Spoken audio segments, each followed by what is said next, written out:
Chocolate খাওয়া এটা কি পেটের জন্য খুব ভালো? হ্যাঁ ভালো। এরপরেও চকলেট ছাড়া উপায় নেই, সারাদিন পেট ভরে ফেলে চকলেট দিয়ে। আপনি ওকে পিঠায় কি বন্ধ করতে পারবেন? পিঠায় বন্ধ করতে পারবেন না। বলবেন বাবা তুমি চকলেট খাবা? হ্যাঁ চকলেট খাবো। আচ্ছা ঠিক আছে তুমি চকলেট খাবা, তোমার জন্য একটা চকলেট বরাদ্দ হলো, কিন্তু তোমাকে এই ভাত খেতেই হবে। আপনি টোটাল বন্ধ করতে পারবেন না। মদ একদিনে বন্ধ হয়নি। ইসলাম প্রতিষ্ঠার ক্ষেত্রেও আমাদের কিছু কৌশল অবলম্বন করার দরকার আছে না নাই? আসতে বলবেন না আছে না নাই? আমরা সজাগ দৃষ্টি নিয়ে সামনের দিকে এগিয়ে যাব, একটা নির্দিষ্ট পরিকল্পনা নিয়ে। আমার মন বলছে এই জমিনটা ইসলামের জন্য বড় উর্বর। বলি আলহামদুলিল্লাহ, জোরে বলি আলহামদুলিল্লাহ। সম্মানিত ভাইয়েরা, আল্লাহ তাআলা ভালোবাসেন কয় শ্রেণীকে বলেন তো? 8 শ্রেণীকে। কোরআন বলছে, কিন্তু আমার কথা না।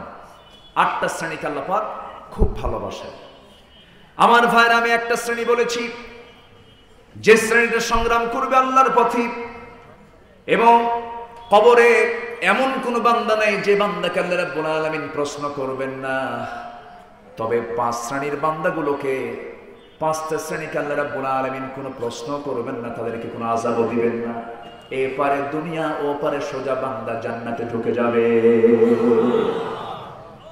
আমার ভাইয়েরা, এর মধ্যে একটা শ্রেণী হলো ওই সমস্ত বান্দাকে আল্লাহ দারুণ ভালোবাসেন, যারা আল্লাহর পথে সংগ্রাম করে, যারা শাহাদাত বরণ করে, তাদেরকে আল্লাহ রাব্বুল আলামিন খুব ভালোবাসেন।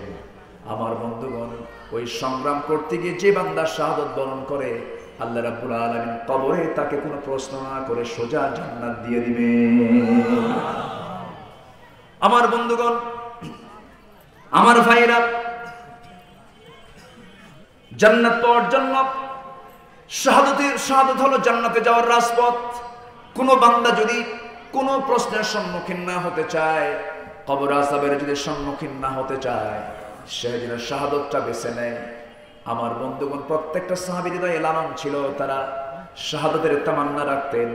যদি কোনো বান্দার ভিতরে শাহাদাতের তামান্না 16 আনা থেকে যায়, তার মৃত্যু যদি বিছানায় হয়ে থাকে, আল্লাহ পাক তাকে শহীদের দরজা দিয়ে দেন। এমন কি তামান্না রাখা যায় না? এমন কি তামান্না রাখা যায় না? তামান্না রাখতে হবে, তাহলে কবরে কোনো প্রশ্ন। এবং আল্লাহ ওই শ্রেণীকে খুব বেশি ভালোবাসে। আমার বন্ধুগণ, এমন কোন পয়গম্বর নাই যে পয়গম্বররা শাহাদাতের তামান্না রাখেন নাই। বিশেষ করে ইউসুফ আলাইহিস সালাতু ওয়াস সালাম, জাকারিয়া আলাইহিস সালাতু ওয়াস সালাম, নূহ আলাইহিস সালাতু ওয়াস সালামদের ইতিহাস আপনি ঘেটে দেখেন, ইয়াহইয়া আলাইহিস সালাতু ওয়াস সালামদের ইতিহাস ঘেটে দেখেন, আম্বিয়া কিরামদের ইতিহাস ঘেটে দেখেন। সমস্ত পয়গম্বররা, সমস্ত সাহাবে কিরামদের মূল তামান্না ছিল শাহাদাত অর্জন করা, শাহাদাতের তামান্না রাখা। মাম্মাতা ওয়া লাম ইয়াগজু ওয়া লাম ইয়াহদিস বিহি নাফসুহু ফামাতা আলা শুআবাতিন মিনান নিফাক। যে ব্যক্তি মরল, জিহাদের তামান্না রাখলো না অথবা জিহাদ করলো না, সে ব্যক্তির মরণ হলো মুনাফিকের মরণ। জোরে বলুন নাউজুবিল্লাহ, আরো জোরে বলুন নাউজুবিল্লাহ। সাহাবে কেরাম দিন গ্রহণ করেছেন। দিন গ্রহণ করা মানে হলো নিজের জীবনকে হিংস্র জন্তুর সামনে সঁপিয়ে দেওয়া, বন জঙ্গলে নিজেকে ছেড়ে দেওয়ার নাম হলো ঈমান গ্রহণ করা। আপনি যেদিন ঈমান গ্রহণ করবেন, সঠিক ঈমান গ্রহণ করবেন, আপনার শত্রু থাকবে কি থাকবে না? আস্তে থাকবে কি থাকবে না? আমার নবীজি কারো জমির আইল ঠেলেছিলেন নাকি? কাউকে বাজে কথা বলেছিলেন নাকি? কটু কথা বলেছিলেন নাকি? অন্যের সম্পত্তি দখল করেছিলেন নাকি? কিছুই করলেন না। বরঞ্চ তিনি ছিলেন আমানতদার, সত্যবাদী, এবং সবার কাছে তিনি প্রশংসিত ছিলেন। কিন্তু লোকটা এত বড় খারাপ হয়ে গেল একটা শ্রেণীর কাছে কেন? সেই খারাপ হওয়ার মূল কারণ হলো, রাসূল বলেছেন, এই জমিনটা যার, আইন চলবে তার। ঠিক কিনা বলেন? আমার নবীজি মক্কার মাটিতে এই দাওয়াতের কাজ যখন শুরু করলেন, দাওয়াতের কাজ শুরু করা মাত্রই শুরু হলো বিভিন্ন প্ল্যান, ষড়যন্ত্র। বিভিন্নভাবে রাসূলকে কোণঠাসা করার জন্য চক্রান্ত শুরু হয়ে গেল। রাসূল কি পিছপা হয়েছেন না এগিয়ে গিয়েছেন? পিছপা হয়েছেন না এগিয়ে গিয়েছেন? আমরা কি পিছপা হব? আমরা কি পিছপা হব? বুক দেব, পিঠ দেব না। রাজি আছেন সবাই? জীবন দেব, কল্লা দেব, কল্লা দিয়ে দেব, কিন্তু আল্লাহ ছাড়ব না। রাজি আছেন না? কিন্তু অনেক বাস্তবতার সম্মুখীন হতে হবে। আপনার ভাই আপনার বিরোধী হবে, আপনার বাপ আপনার বিরোধী হবে, আপনার প্রতিবেশী আপনার বিরোধী হবে। যখন দেখবেন আপনার ভাই আপনার বিরুদ্ধে যাচ্ছে, ইউসুফ আলাইহিসসালামের কথা ভাববেন। ইউসুফ আলাইহিসসালামকে কূপে ফেলে দিয়েছিল কারা? বলেন কারা? কি গ্রামের ভাই? হ্যাঁ, আপন ভাই। সবগুলো একসাথে বলল ইউসুফকে কূপের মধ্যে ফেলে মেরে ফেলো। সবাই জোর করে ধরে কূপের মধ্যে দিল ফেলে। কূপের মধ্যে পড়লেন, একদিক দিয়ে ঢুকলেন, আরেক দিক দিয়ে তিনি দেশের প্রধান হয়ে বের হয়ে আসলেন। আল্লাহু আকবার বলবেন না? তাহলে ভাই বিরোধী হতে পারে, তার প্রমাণ হচ্ছে ইউসুফ আলাইহিসসালাম। নিজের বাপ হতে পারে না? বাপ হতে পারে না? চাচা হতে পারে না? ইব্রাহিম আলাইহিসসালাম, ইব্রাহিম আলাইহিসসালামকে মূর্তি ভাঙ্গার অপরাধে তাকে ফেরাউনকে, নমরুদের আদালত আগুনে পুড়ে মারার অর্ডার দিয়ে দিল। গোটা দেশবাসীকে জানানো হলো আগুনে নিক্ষেপ করবে কে, ওই চরকিতে হাত দেবে কে? ডাকা হলো তার নিজের জন্মদানকারী বাপকে। বাপ যখন এসে চরকিতে তুলে তাকে ফেলে দিচ্ছে, ইব্রাহিম আলাইহিসসালাম বলছেন, আল্লাহ, গোটা পৃথিবীর মানুষ সব একদিকে গেলেও জন্মদানকারী পিতা তো অন্তত পক্ষে থাকে, সে বাপটা আমার পক্ষে নাই। আল্লাহ তুমি তো আছো। ইব্রাহিম খলিলুল্লাহ, যেরকম আল্লাহু আকবার। তার নাম কি? ইব্রাহিম খলিলুল্লাহ, আল্লাহর বন্ধু। তিনি কার বন্ধু হয়েছেন? আল্লাহর বন্ধু হয়েছেন। নিজের বউ কথা শোনে না, এরকম আছে না? তখন যেতে হবে নূহ আলাইহিসসালামের দিকে। বউ ছিল আরেক ভিন্ন জাতের, লূত আলাইহিসসালাম, ইমরাতা লূত ও ইমরাতা নূহ। এদের এই দুই নবীর বউ কাফেরদের সঙ্গে যোগ সাজস রাখত। নবীর বউ, বউ খারাপ হলেও হতাশ হওয়া যাবে না, দেখতে হবে নবীর বউ খারাপ ছিল, ঠিক কিনা?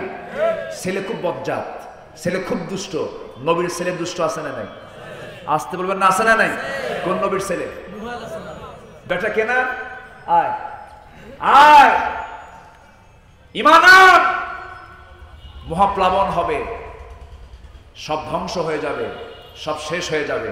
বলে, আব্বা তুমি যাও, তুমি যাও, তুমি আমার ভুল কিছু বলো, তুমি বুঝো না। কান্দে বাপ, ছেলের জন্য বাপ কান্দে না? কান্দে। আল্লাহ বলতেছেন, এই নূহ, কান্দো কেন? আল্লাহ, আমার তো বেটা হয়। ইন্নাহু লাইসা মিন আহলিক, নিঃসন্দেহে সে তোমার আহাল নয়, ঈমান নাই, তার কোনো মূল্য নাই পরিবারে, ঠিক কিনা? আস্তে করে তিনি কেটে গেলেন। সম্মানিত ভাইয়েরা, আমার আপনার সম্পর্ক হবে ঈমানের ভিত্তিতে। কিসের ভিত্তিতে? ঈমানের ভিত্তিতে। যখন দেখবেন আপনার প্রতিবেশী আপনার বিরুদ্ধে ষড়যন্ত্র করতেছে, আপনার জায়গা দখল করতেছে, আপনাকে হত্যার হুমকি দিচ্ছে, আপনাকে দেশ থেকে বের করে দেওয়ার ষড়যন্ত্র করছে, তখন ভাবতে হবে আমার নবীর কথা। আমার নবীর জীবনে এমন আছে না নাই? আমার ভাইয়েরা, আমার নবীজিকে শেষ পর্যন্ত কাফির মুশরিকরা তাকে মক্কায় থাকতে দিল না। অত্যাচার নিপীড়ন শুরু হয়ে গেল, জুলুম নির্যাতন নিপীড়ন শুরু হয়ে গেল। আমার রাসূলকে দুনিয়া থেকে বিদায়ের মাস্টার প্ল্যান পর্যন্ত তারা করে ফেলল। নবীজির দাওয়াতি কাজ বন্ধ হলো, দলীয় নিবন্ধন বাতিল হয়ে গেল। সাহাবীরা বের হতে পারেন না, আমার নবীজিও বের হতে পারেন না। নবীজির নেশা ছিল দাওয়াতি কাজ, দাওয়াতি কাজটা তিনি চালাবেন, চলমান রাখবেন। কোথায় যাবেন তিনি? মাস্টার প্ল্যান করলেন, আমি সোজা এখন একাকি চলে যাব তায়েফের ময়দানে। তায়েফের ময়দানে গিয়ে কালিমার দাওয়াত দিতে লাগলেন। কালিমার দাওয়াত দিতে নিয়ে যখন তিনি বললেন, তোমরা বলো লা ইলাহা ইল্লাল্লাহু মুহাম্মাদুর রাসূলুল্লাহ, এই কালিমার দাওয়াত দেওয়া মাত্রই সঙ্গে সঙ্গে ওই তায়েফের উচ্ছৃঙ্খল কিছু ছেলে পেলে রাসূলকে লেলিয়ে দিল। রাসূলের পেছনে লেলিয়ে দেওয়ার সঙ্গে সঙ্গে চিকন চিকন পাথর যখন নবীজির কচি, নবীজির নরম দেহে যখন নিক্ষেপ করা হচ্ছিল, ফিঙ্কি দিয়ে রক্ত পড়া শুরু হয়ে গেল। মাথা রক্তগুলো গড়ে গড়ে পা পর্যন্ত চলে এলো, জুতার তলার সঙ্গে পায়ের তলার জামাত বেঁধে গেল। আমার নবীজি রক্ত শূন্যতে পড়ে মুখ থুবড়ে জমিনে পড়ে গেলেন। নবীর পাশে কেউ নাই। আমার নবীজি মুমূর্ষু অবস্থা, চরমাহত হয়েছেন। সমস্ত তায়েফের লোকেরা ভেবেছে মনে হয় মুহাম্মদ বিন আব্দুল্লাহ মারা গেছে। আমার নবীজি কিছুক্ষণ পর হুঁশ ফিরে পেলেন। আমার নবীজি সেখান থেকে আস্তে করে ওঠে এমন একটা জোরে দৌড় মারলেন, এক দৌড় মেরে তিনি তাদের আড়াল হয়ে গেলেন। 3টা দিন পেটে খাওয়া নাই, সামনে পেলেন একটা আঙ্গুরের বাগান।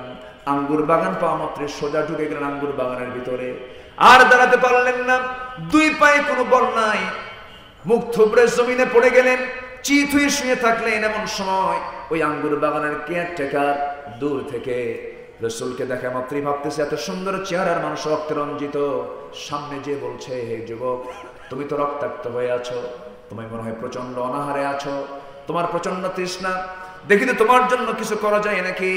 মোটে কিছু আঙ্গুর হাতের মধ্যে নিয়ে 1 গ্লাস রস তৈরি করে আমার নবীর সামনে যখন 1 গ্লাস আঙ্গুর যখন হাতের মধ্যে দেওয়া হলো, আমার নবীজিকে বলা হলো আপনি এটা পান করুন।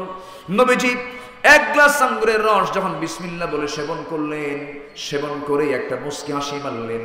মুস্কি হাসি মেরে ওই যুবকের দিকে তাকায় বলছেন, যুবক, যুবক, তুমি যে আমাকে আঙ্গুরের রস খাওয়ালে, আমি তোমাকে চিনতে পেরেছি, তোমার নাম তো আদ্দাস। সঙ্গে সঙ্গে আদ্দাস আশ্চর্য হয়ে বলছি, আমার নাম আদ্দাস, এই লোকটাকে কে বললো? কোনোদিন তো দেখা হলো না, কথা হলো না। এবার বলছে তুমি আমাকে চিনলে কেমনে? এবার রাসূল বলছেন, আদ্দাস, তোমার গ্রামের বাড়ির নাম হলো নিনুয়া। আমার গ্রামের বাড়ি নিনুয়া, তোমাকে কে বললো? এবার রাসূল মুস্কি হাসি মেরে বলছেন, তোমার গ্রামে এমন একজন ব্যক্তির জন্ম হয়েছে যার সঙ্গে আমার মিল আছে। কে? ইউনূস আলাইহিস সালামের জন্ম সেই গ্রামে হয়েছে। আপনি হযরত ইউনূসকে কেমন করে চিনেন? তার বাড়ি আমার গ্রামে, আপনি কেমন করে জানলেন? আমার নবীজির সঙ্গে সঙ্গে বলছেন, ও আদ্দাস, একজন নবীর কাছে তো আরেকজন নবীর খবর থাকতেই পারে। একটু আস্তে করুন সুবহানাল্লাহ, জোরে বলুন সুবহানাল্লাহ। আমার নবীজির রক্তাক্ত দেহ কোনো মতো শক্তি সঞ্চয় করে তিনি দাঁড়িয়ে গেলেন। আদ্দাসের বুঝতে দেরি হলো না। আদ্দাস মনে মনে চিন্তা করলো, এটাই তো আল্লাহর নবী হবে, আমি আর দেরি করি কেন? খ্রিস্টানি কায়দায় আমার নবীর 2 পায়ের দিকে 2টা হাত আগায় দিয়া সম্মানজনক সেজদা দিয়ে রাসূলকে ধন্য করে ফেলবে। এমন সময় রাসূল 2টা হাত যখন তার পায়ের দিকে নিচ্ছিল, আমার নবীজির সঙ্গে সঙ্গে 2টা বাহুতে হাত রেখে 2টা হাত শক্ত করে ধরে সোজা করে বুকের সঙ্গে বুক লাগায় দিয়ে বলছে, আদ্দাস, এই মস্তক কোনো ব্যক্তির সামনে নয়, এই মস্তক একমাত্র আল্লাহর সামনে সঁপিয়ে দিতে হয়। যেরকম সুবহানাল্লাহ। আমার দেশে কিছু কবর পূজা আছে না নাই? আসতে বলবেন না, আছে না নাই? আমার দেশে কিছু অন্ধ পূজা আছে না নাই? পীর পূজা আছে না নাই? পীরকে আমি খারাপ বলি না, সঠিক যদি হয় ভালো কথা, কিন্তু আমার দেশে নোংরামি বিভিন্ন দরবারে আছে না নাই? আছে। আমরা এই সমস্ত নোংরামিতে যাব না। এই মস্তক কারোর সামনে আমরা অবনত করব না। কে ছাড়া? আসতে বলবেন না, কে ছাড়া? আল্লাহ ছাড়া। রাসূল মার খেয়ে মক্কায় চলে এলেন, থাকা হলো না রাসূলের। রাসূল টিকতে পারলেন না, থাকতে পারলেন না। সাহাবীকে ধরে ধরে মারে, সাহাবে কেরামকে মেরে রক্তাক্ত করে দেয়। শেষ পর্যন্ত বৈঠকের চূড়ান্ত সিদ্ধান্ত হলো মুহাম্মদ বিন আব্দুল্লাহকে দুনিয়া থেকে বিদায় করে দিতে হবে। কিন্তু আমার রাসূলকে হেফাজত করলেন কে? আমাদের জন্য কে আছেন? আমাদের জন্য কে আছেন? আমরা ভরসা করি কার উপরে? আমাকে রাশিয়া বাঁচাবে না, আমাকে ইউএসএ বাঁচাবে না, আমাকে ব্রিটিশ বাঁচাবে না, আমাকে পৃথিবীর কোনো মানুষ আমাকে রক্ষা করতে পারবে না। আমাকে রক্ষা করবেন কে? আমাদের একমাত্র আশ্রয়স্থল কে? আল্লাহ তাআলা। আমার নবীজি শেষ পর্যন্ত টিকতে পারেন নাই। রাসূলকে মক্কা ছেড়ে মদিনা আসতে হয়েছে এবং মদিনায় সেই নগর রাষ্ট্র গড়ে তুলে 27টি যুদ্ধের তাকে নেতৃত্ব দিতে হয়েছে। এবং সেই নেতৃত্ব দেওয়ার জন্যই আল্লাহ বলছেন, ওই মদিনায় এই সূরাটা নাজিল হয়েছে, সূরা সফ। আল্লাহ ওই সমস্ত বান্দাকে সবচেয়ে বেশি ভালোবাসেন যারা আল্লাহর পথে সংগ্রাম করে সীসা ঢালা প্রাচীরের মতো একতাবদ্ধ হয়ে। আল্লাহু আকবার বলেন। আমার ভাইয়েরা, নবীজি বদরে চলে এসেছেন, মক্কা থেকে মদিনায় চলে এসেছেন। মদিনায় চলে আসার পর ওই কাফের মুশরিকদের গায়ের জ্বালা মিটল না। অথচ আমার রাসূল যখন মক্কা ছেড়ে চলে এলেন, ঘর বাড়ি রেখে চলে এলেন, সাহাবে কেরাম ঘর বাড়ি রেখে চলে এলেন। একজন সাহাবী বিশাল বড় ধনী ছিলেন, কোটি কোটি টাকার তার বিজনেস ছিল, বিশাল বড় তার বাড়ি ছিল, সব ছেড়ে তিনি মদিনায় চলে এসেছেন। আমার রাসূল তার দিকে লক্ষ্য করে একদিন তাকায় বলছেন, আব্দুর রহমান, তোমার বউ রেখে এসেছো, সন্তান রেখে এসেছো, ব্যবসা রেখে এসেছো, বিশাল বড় বাড়ি রেখে এসেছো, তোমার কি কোনো আফসোস হয় না?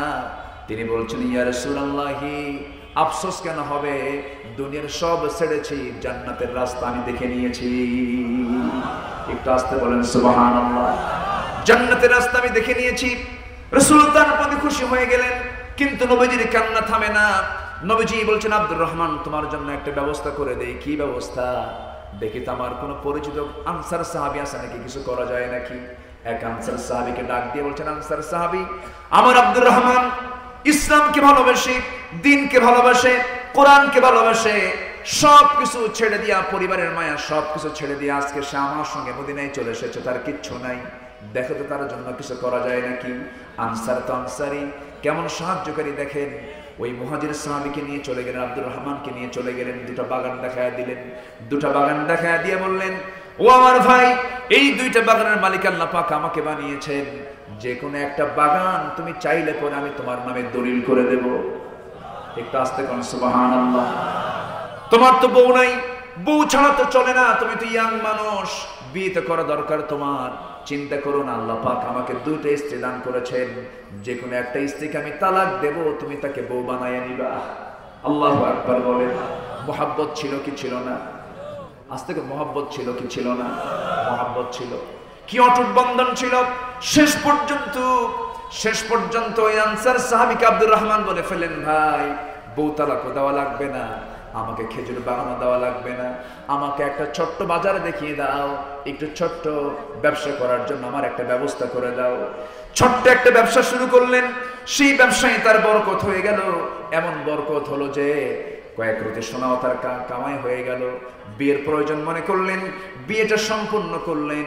বিয়ে সম্পূর্ণ করার 2 দিন 3 দিন পরে আমার নবীর কাছে হাজির হয়ে বসে আছেন, সালাম দিয়ে বসে আছেন, মুস্কি মুস্কি হাসতেছেন। রাসূল বলছেন, আব্দুর রহমান, তোমার মনটা আজকে ফুরফুরা মনে হচ্ছে, খুব আনন্দ মনে হচ্ছে, কাপড় চোপড় সুন্দর, কত সুন্দর তোমার চেহারার মধ্যে নূর চমকাচ্ছে, তুমি একটা কিছু ঘটাইছো মনে হয়, আমাকে কিছু বলো নাই। হুজুর, একটা কাজ তো করে ফেলেছে, কি? বিয়ে শাদী করে ফেলেছি। রাসূল বলেন, বিয়ে করলে আমারে দাওয়াত দিলে না? হুজুর, মনে ছিল না। কি ছিল না? মনে ছিল না। অথচ আশারে মুবাশশির একজন সাহাবী আব্দুর রহমান ইবনে আউফ বিয়ে করেছেন, রাসূলকে দাওয়াত দিতে ভুলে গেছেন।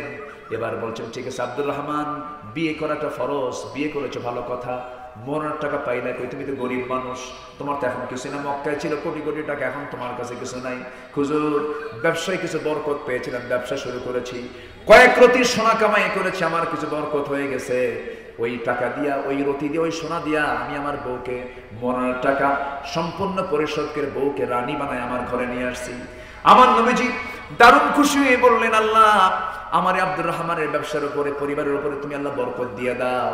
আল্লাহ তাআলা তার পরিবার এবং ব্যবসায় এত বরকত দিয়েছেন, 13 সন্তানের বাপ হয়েছিলেন তিনি। কত সন্তান? আজকে ধনীদের সম্পদ আছে কিন্তু বাচ্চা নাই, আর গরিবের সম্পদ নাই কিন্তু বাচ্চা মেলাগুলো। ঠিক কিনা বলেন? আল্লাহ ভাগ করে দেয়। আল্লাহ কি করে দেয়? ভাগ করে দেয়। আমার ভাইয়েরা, কিন্তু আব্দুর রহমানের এই সাহাবীর সন্তানাদিও ছিল, সম্পদও ছিল। আবার এই সাহাবী মদিনায় আসার পর 1 বছর যেতে না যেতেই বদর যুদ্ধের ডাক চলে এলো। জিহাদ যারা করে আল্লাহ তাদেরকে ঘৃণা করেন না, মুহাব্বত করেন। কি করেন? মুহাব্বত করেন। বদর যুদ্ধের ডাক চলে এলো। সেই বদর যুদ্ধের ডাক যখন চলে এসেছে, আব্দুর রহমান ইবনে আওফ বলছেন, ইয়া রাসূলুল্লাহ, আমি প্রস্তুত আছি, আমি প্রিপারেশন নিয়ে আছি, আমি যুদ্ধের ময়দানে ঝাঁপিয়ে পড়ব। আমার নবীজি রোজা রেখেছেন, 16টা রোজা রেখে 17তম রমজানের দিন আমার নবীজি বললেন, সাহাবীরা, আবু জেহেল তার নেতৃত্বে সে তার 1000 সৈন্য নিয়ে লোহিত সাগরের পাশ দিয়ে ঘেসে ঘেসে বদর নামক প্রান্তর পর্যন্ত পৌঁছে গেছে, যা মদিনা থেকে 80 মাইল দূরে। তোমরা সবাই প্রস্তুতি নিয়ে নাও। 17তম দিন সকালবেলা আমার নবীজি সাহাবায়ে কেরামকে বলছেন, সাহাবীরা, 16টা রোজা রেখেছি, কিন্তু আজকের দিনটা রোজা রাখা যাবে না, যুদ্ধের দিন, জিহাদের দিন, আজকে রোজা রাখার কোনো প্রয়োজন। ফাইদাতুম মিন আইয়ামিন উখর, অন্য সময়টা আমরা পালন করব। তোমরা সবাই রোজা ভেঙে ফেলে দাও। রোজা ভেঙে ফেলার যখন অর্ডার দেওয়া হলো, সব সাহাবী রোজা ভেঙে ফেললেন। আমার নবীজি তাদেরকে সঙ্গে করে নিয়ে বদর নামক প্রান্তরে যখন চলে যাবেন, কোন সাহাবীর ঘোড়া নাই, কোন সাহাবীর তরবারি নাই, শুধুমাত্র খেজুর গাছের ডাল ভেঙে নিয়ে, কেটে নিয়ে তার অস্ত্র বানায় যখন যুদ্ধের দিকে রওনা দিয়েছেন, ছোট্ট একটা পরিবার থেকে, ছোট্ট একটা ঘর থেকে ছোট্ট 2টা বাচ্চা মদিনার আফরার ছেলে দয়, ছোট্ট দুইটা বাচ্চা দৌড় মেরে এসে নবীর কাছে এসে বলছে, ইয়া রাসূলুল্লাহি, ইয়া হাবিবাল্লাহি, আমাদের একটা আরজি আছে, কি আপনি যুদ্ধে যাচ্ছেন, সৈনিক নাকি কম হয়ে গেছে, যোদ্ধা নাকি কম হয়ে গেছে, আমাদের দুজনকে নিয়ে যান, আমরা দুজন মিলে যুদ্ধ করে আপনাকে বিজয়ের পতাকা হাতে তুলে দেব। একটু আস্তে কোন সুবহানাল্লাহ, জোরে কোন সুবহানাল্লাহ। আমার নবীজি ছোট্ট বাচ্চা দুইটার এমন কথা শুনে তিনি খুব খুশি হয়ে গেলেন। বলছেন, তোমরা বলেছো বাবা এটাতে খুশি, তোমরা যেতে পারবা না, তরবারি ধরতে পারবা না, বাহুবল নাই, গায়ে কোনো জোর নাই। এবার ছোট দুই বাচ্চার মধ্যে একজন বলে, ইয়া রাসূলুল্লাহি, আমি ওর চাইতে একটু লম্বা আছি, আমি ওর চাইতে একটু লম্বা আছি, ও আমার চাইতে একটু খাটো আছে, আপনি অন্তত, আমি বড়, আমাকে অর্ডার দিয়ে দেন, অনুমতি দিয়ে দেন যুদ্ধে যাবার। ছোটজন বলে, হুজুর ওকে যদি অনুমতি দেন, আমাকে অনুমতি দেওয়া ফরজ, আমাকে অনুমতি দেওয়া কি ফরজ, আমাকে দিতে হবে। কেন বাবা, কি হয়েছে? হুজুর ও শুধু এমনি লম্বা হয়ে গেছে, কিছু কিছু ঘাস আছে এমনি লম্বা হয়ে যায়, এমনি লম্বা হয়ে গেছে, কিন্তু গায়ে তেমন কোনো শক্তি নেই, ধাক্কা মারলেই পড়ে যায়। রাসূল বলেন, কেমন করে তা বুঝবো আমি? হুজুর দুজনকে মারামারি লাগায় দেন। দুজন মারামারি লেগে গেছে, কুস্তি লেগে গেছে, বড়জন ছোটজনকে নিচে স্বাভাবিকভাবে ফেলে দিয়েছে। ছোটজন নিচে পড়ার পরে চোখ টিপে মেরে কানের মধ্যে মুখ ঢোকায় বলে, ভাই তুই কি কিছুই বুঝিস না? জোরে বল আল্লাহু আকবার। একটু আমারে বোঝার চেষ্টা কর, খাই একসঙ্গে, ঘুমাই একসঙ্গে, খেলাধুলা একসঙ্গে, সবকিছু একসঙ্গে, অথচ তুই একটা আজকে স্বার্থের মতো একা একা যুদ্ধে যাবি, আমাকে যাওয়ার ব্যবস্থাটা করে দে ভাই। গায়ের শক্তি কমায় দেওয়া হলো, বুকের উপরে বসে বলছেন, হুজুর দেখেন হারায় দিছি। আমার নবীজি মুস্কি মুস্কি হাসেন, আরেকদিকে চোখের কোনা বেয়ে টপ টপ করে পানি পড়ে। হারে ছোট্ট বাচ্চারা জিহাদ বোঝে, আর মুনাফিকরা বুড়া হয়ে জিহাদ বোঝে না, ঠিক কিনা? কিছু বুড়া বান্দর আছে না নাই? কিছু বুড়া মুনাফিক আছে না নাই? হ্যাঁ, মসজিদের কোনায় বসে থাকে, এই দেখেন। হ্যাঁ, আমি শুধু ওয়াজ পারি, সব মুখস্থ হয়ে আছে। আমার সঙ্গে কি সবাই সময় দিবেন আজকে? থাকতে রাজি আছেন তো? একজন লোক মোনাজাত ছাড়া যাওয়া যাবে না। একসঙ্গে দোয়া করবো। মাজলুমদের জন্য দোয়া না করলে সে লোকটা কৃপণ। অনেক মাজলুম আছে না নাই? অসহায় লোকগুলো আছে না নাই? যারা থাকার কথা কোরআনের মঞ্চে, তারা চার শিকের ভিতরে থাকার কথা ছিল না।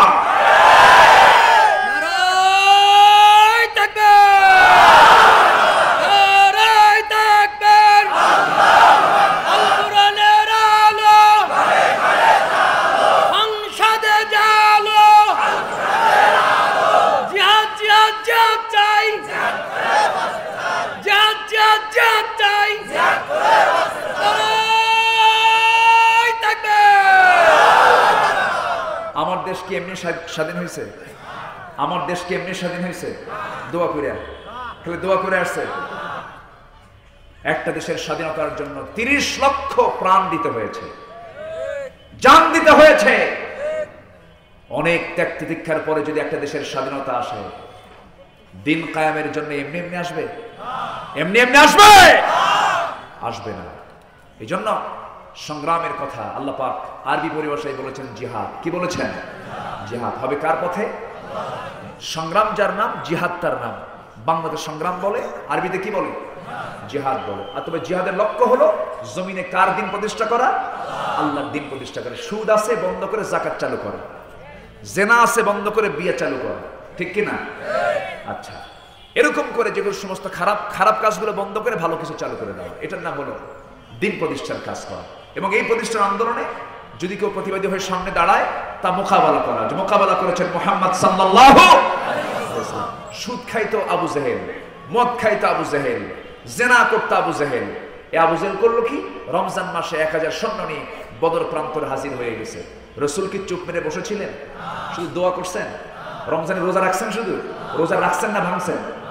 রোজা রাখছেন না ভাঙছেন? ভাঙছেন। শুধু রোজা রাখা ফরজ মনে করো, রোজা ভাঙ্গা ফরজ মনে হয় না তোমার, ঠিক কি না? আমার নবীজি রোজা ভেঙ্গে, ফরজ রোজা, কি রোজা? দিনের বেলা পানি খায়া রোজা ভেঙ্গেছেন। কারণ ফাইদাতুম মিন আইয়ামিন উখার, অন্যদিন রোজা রাখার সুযোগ পাবে, কিন্তু দিন পরাজিত হলে আর দিনকে সামনে এই চিত্র আমরা দেখতে পাবো না। অতএব চলো আমরা সামনের দিকে এগিয়ে যাই। সব এগিয়ে গেলে ছোট্ট বাচ্চা দুটো পারমিশন পেয়ে গেছে, সবাই একসঙ্গে করে নিয়ে চলে গেছে বদর প্রান্তরে। আমি বদর প্রান্তর দেখেছি নিজের চোখে। আমি ঘুরতে গেছি, যে দেখলাম বালুর পাহাড়, থাক বালুর পাহাড় সামনে, আরেক দিকে আছে হলো শক্ত পাহাড়। আমার নবীজি সাহাবে কেরামকে নিয়ে যেদিক গেছেন সেটা ছিল বালুর পাহাড়। বালুতে হাঁটু পর্যন্ত পা গেড়ে গেল। হাঁটু পর্যন্ত যখন পা গেড়ে গেল, হাঁটু বালুর মধ্যে কি হাঁটা যায়, চলা যায়? পা লেগে যায়। সাহাবীরা বললেন, ইয়া রাসূলুল্লাহ, পেটে খাবার নাই, 1 বছর হলো আমরা হিজরত করে আসছি, এত কষ্টের মধ্যে দিয়ে আমরা যুদ্ধ করতে আসলাম হুজুর, আমাদের পা তো ডেবে যাচ্ছে, হাঁটতেও পারি না, একটু আল্লাহর কাছে সাহায্য চান। সুবহানাল্লাহ বলবেন না? সাহায্য কার? সঙ্গে সঙ্গে আকাশে ঘন মেঘ জমা হলো। ঘন মেঘ ক্রমেই সামনের দিকে এগিয়ে আসলো, প্রবল বর্ষণ হলো। বালুতে যখন বৃষ্টি হয় তখন বালু কি হয়? জাম লেগে যায়, শক্ত হয়ে গেল, কদম মজবুত হয়ে গেল। আবু জেহেলরা ছিল আঠাল মাটি, শক্ত মাটির জায়গায়, যখন বৃষ্টি হয় তখন কি হয়? মহা কাদা হয়ে গেল, একটা মানে এলোমেলো ভাব সৃষ্টি হয়ে গেল। যুদ্ধ শুরু হয়ে গেল। যুদ্ধের এক পর্যায়ে ছোট্ট বাচ্চা দুইটা, ওরা শেষ লাইনে নয়, মাঝখানেও নয়, প্রথম কাতারে, তাও প্রথম কাতারে ঠিক মাঝখান বরাবর তারা দাঁড়ায় আছে, এক সাহাবীকে মাঝখানে রেখে দিয়ে। সেই মাঝখানের সাহাবীকে ডাক দিয়ে বলে, এই চাচা, আবু জেহেলকে দেখায় দাও। সুবহানাল্লাহ বলবেন না? বয়স 11 বছর 13 বছর, আর 90 বছরও কিছু মুনাফিক ইসলাম বোঝে না, আছে না নাই? আপনার কথা আমার দারুণ লেগেছে, আল্লাহ আপনার হায়াত দারাজ করুন। সম্মানিত ভাইয়েরা, মসজিদের কোনায় থাকে কিছু মুনাফিক, আছে না? আব্দুল্লাহ বিন উবাই বিন সুলুল, এই সমস্ত মুনাফিকরা নবীর শুধু কোনায় না, নবীর পিছনে নামাজ পড়েছে, আবার চোখের পানি ফেলে ফেলে কান্দে, কাইন্দা দাড়ি ভিজায় ফেলে, মনে হয় জিব্রাইল ফেল। আছে না এরকম? আছে না? কিন্তু মিথ্যা সাক্ষী দেয়, সুদের কারবার করে, মিথ্যা কথা বলে, চগলখড়ি করে, টাকা খাইয়া মামলা উল্টায় দেয়, আছে না নাই? আবার হজ করে, আবার সুদের কারবার করে, মানে ভ্যারাইটিস, সব গুণে গুণান্বিত। সম্মানিত ভাইয়েরা, এই ছোট্ট বাচ্চা বলতেছে যে, এই চাচা, আবু জেহেল কই? কেন, কি করবা? নাস্তা করবো। কি করব? নাস্তা করবো। কই আবু জেহেল? সাহাবী বলতেছে, অসম্ভব, তোমরা পারবা না তো, ওকে ধরতে গেলে ওর চতুর্পাশে সৈনিকরা তাকে পাহারা দিচ্ছে, শুধু চিনায় দিতে পারি। দুটো ছেলে বলতেছে, চাচা শুধু চিনায় দাও, আমাদের বাকি কাজ আমরা নিজেরাই করব। সুবহানাল্লাহ বলবেন না? নমরুদকে বিদায় করা হয়েছে কি মশা দিয়া? ফেরাউনকে বিদায় করা হয়েছে কি দিয়া? পানি দিয়া। দেখেন আবু জেহেলকে আল্লাহ সাইজ করতেছে কি দিয়ে, দেখেন ছোট্ট দুইটা বাচ্চাকে যখন বলা হলো, ওই যে ঘোড়ার পিঠে বসে আছে, ওটাই মিস্টার আবু জেহেল। বলতে দেরি হলো, যেতে দেরি হলো না, সিংহের মতো গর্জন দিয়া বাস পাখির মতো উড়ন্ত হয়ে ছুটে গেল তাদের দিকে। ছোট্ট বাচ্চার হাতে ছোট্ট দুইটা তরবারি দেখে কেউ পাত্তাই দিল না। এটা মুজিব, আমাদের গোত্রে কেউ হবে মনে হয়, এটা মনে করে ভিতরে যখন তাদের মধ্যে যখন ঢুকে গেছে, অনেকক্ষণ ঘুরে ঘুরে টেকনিক করে করে আবু জেহেলের দুই পাশে ঘোড়ার পিঠে আবু জেহেল বসে আছে, দুই পাশে ছোট্ট দুইটা বাচ্চা ছোট্ট তরবারি নিয়ে দাঁড়ায় আছে। দুজন দুজনকে চোখ টিপে মেরে তারা দুজন একসঙ্গে সজোর আক্রমণ করে বসলো। এক আক্রমণের পর্যায়ে দুই পায়ে যখন তরবারির আঘাতটা লেগেছে, ধরাশয়ী হয়ে আবু জেহেল যে ওই যে জমিনে লুটিয়ে পড়েছে, রক্তাক্ত অবস্থায় ওই জায়গাতে দুনিয়া থেকে বিদায় হয়েছে, আর কোমর সোজা হয়ে আবু জেহেল আর দাঁড়াতে পারে নাই। কিন্তু এইদিকে বড় ভাই মুআজ তরবারি হাঁকাচ্ছেন, থামতেছেন না, তরবারি চালায়া যাচ্ছেন, একটু তিনি নড়াচড়া করছেন না। একজন কাফির এসে পিছন দিকে তার ডান হাতে যখন মেরে দিল তরবারির একটা আঘাত, ঝনঝন করে তরবারি পড়ে গেল। হাতটা চামড়ার সঙ্গে ঝুলতেছিল, চামড়ার সঙ্গে ঝুলতেছে হাত। অসহায়ের মতো ইতিমের মতো সামনে দাঁড়ানো, হতাশ হচ্ছেন না, আবার দৌড়ে চলে গেলেন তরবারি বাম হাতে নিয়ে। আবার তিনি যুদ্ধ চালাতে লাগলেন। ডান হাত ঝুলন্ত হাতটা বারবার এসে বাম হাতে ধাক্কা খায়, ডিস্টার্ব হয় মনে করে ঝুলন্ত হাতটা বাম পায়ের তীরে তলে রাখলেন। এমন জোরে টান মারলেন, হাত ছিটকে পড়ে গেল। আবার বাম হাতে যুদ্ধ চালাতে লাগলেন, বাম হাতটাও কেটে ফেলে দিলেন, তরবারি পড়ে গেল, সামনে দুই হাত ছাড়া দাঁড়ায় আছে। কেমন করে আর যুদ্ধ চালাবেন? একজন কাফির সে তরবারি হাঁকা দিলে তার গর্দান বরাবর দুনিয়া থেকে বিদায় নিলেন। আর আল্লাহ বলছেন, বান্দা, ওই সমস্ত বান্দাকে আমি সবচেয়ে বেশি ভালোবাসি যারা আল্লাহর পথে দিন কায়েমের জন্য, যারা আল্লাহর পথে সংগ্রাম করে, আমি তাদেরকে দারুণ বড্ড ভালোবাসি। সুবহানাল্লাহ। আল্লাহ ভালোবাসেন কয় শ্রেণীকে বলেন? 8 শ্রেণী। আমাদের নাম্বার 1 কেবল হলো, আরো আছে কয় শ্রেণী? 7 শ্রেণী। নাম্বার 2 হলো যারা ইহসানকারী। ইহসান যারা করবে, ইহসান করবে, আল্লাহ তোমার প্রতি ইহসান করবেন। তুমি শক্ত হবে, আল্লাহ তোমার প্রতি শক্ত হবেন। আপনি কাউকে ক্ষমা করবেন না, আল্লাহ আপনাকে ক্ষমা করবেন না। কার কথা? আসতে বলুন না, কার কথা? ওয়া আহসিনু ইন্নাল্লাহা ইউহিব্বুল মুহসিনিন। জোরে বলুন আল্লাহু আকবার। নাম্বার 3 হলো যারা তওবাকারী। যারা কি? তওবাকারী। ভুল করেছি, ভুল পথে ছিলাম, আর ভুল পথে যাব না। চুরি করেছি, ডাকাতি করেছি, ছিনতাই করেছি, আর জীবনের সমস্ত কাজে যাব না। আল্লাহ আমারে মাফ করে দিও। আল্লাহ বলবেন, বান্দারে তওবা করেছিস, আমি তোকে ভালোবেসে মাফ করে দিলাম। জোরে বলুন সুবহানাল্লাহ। আল্লাহ রাব্বুল আলামিন বলছেন, ইন্নাল্লাহা ইউহিব্বুত তাওয়াবিন ওয়া ইউহিব্বুল মুতাতাহহিরিন। জোরে বলুন আল্লাহু আকবার। নাম্বার 4 হলো যারা ধৈর্যশীল। আমার সঙ্গে যারা পারেন সঙ্গে সঙ্গে বলুন, আল্লাহু ইউহিব্বুস সাবিরিন। আরেকটা কমন আয়াত, ইন্নাল্লাহা মা'আস সাবিরিন। জোরে বলুন আল্লাহু আকবার। যারা আল্লাহর উপরে ভরসা রাখি, আল্লাহ তাদেরকে দারুণ ভালোবাসেন। ভরসা রাখবো কার উপরে বলেন? সবচেয়ে বড় অস্ত্র কার? ভরসা। সবচেয়ে বড় মাধ্যম কার? ভরসা। ফাতাওয়াক্কাল আলাল্লাহ ইন্নাল্লাহা ইউহিব্বুল মুতাওয়াক্কিলিন। নাম্বার 6 হলো ওই সমস্ত বান্দাকে সবচেয়ে আল্লাহ রাব্বুল আলামিন বেশি ভালোবাসেন যারা ন্যায় বিচারক। যারা কি বিচারক বলেন? ন্যায় বিচারক। নিজের ছেলের ক্ষেত্রে যে বিচার, অন্যের ছেলের ক্ষেত্রেও সেই বিচার। নিজের ভাইয়ের ক্ষেত্রে যে বিচার, অন্য ভাইয়ের ক্ষেত্রেও সেই বিচার। আইন সবার জন্য, আইন সবার জন্য সমান। বিচারককে কখনো চাপ প্রয়োগ করা যাবে না। একজন বিচারক ছিলেন কাজী সুরাইহ। একজন বিচারক ছিলেন, এত বড় বিচারক তিনি ছিলেন। 60 বছর তিনি বিচারপতির দায়িত্ব পালন করেছেন। 4 খলিফার আমলে তিনি বিচারক ছিলেন।